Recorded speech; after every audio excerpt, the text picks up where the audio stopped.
Les élections du 31 octobre dernier en Côte d'Ivoire ont été secouées par une tension pré- et post-électorale.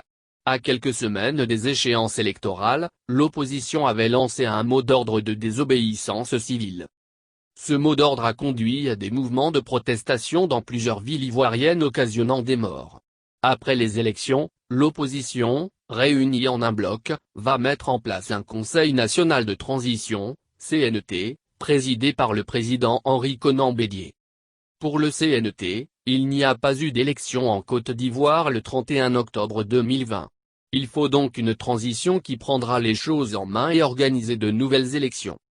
Cela va donc aboutir, par la suite, à la poursuite et à l'arrestation de plusieurs membres du CNT y compris le porte-parole, le ministre Pascal Affi-N'Guessan.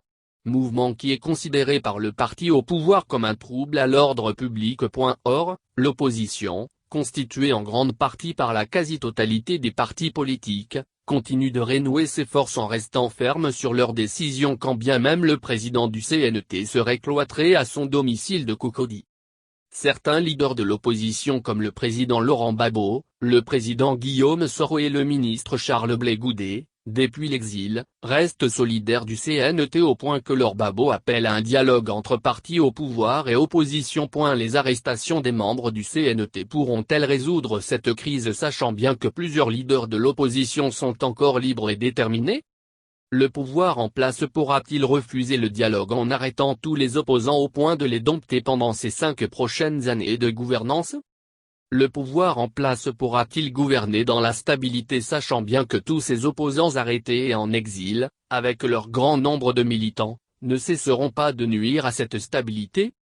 Le pouvoir en place peut-il gouverner en toute liberté en faisant fi du dialogue avec l'opposition? Déjà, nous savons que de 2010 à 2020, si les réalisations faites par le gouvernement ivoirien ont été un succès, cela est dû, en partie, par la stabilité de ces 10 dernières années et à l'entente entre partis au pouvoir et opposition. Il y a donc nécessité d'aller à un dialogue avec l'opposition pour la stabilité et la paix dans le pays. Il sera d'ailleurs difficile pour le parti au pouvoir de ne pas aller au dialogue et pouvoir réussir ce quinquennat car, même si tous les leaders de l'opposition sont arrêtés, il sera difficile de dompter tous leurs militants qui demeurent déterminés. La voie du dialogue est certes difficile mais prometteuse d'une sortie de crise.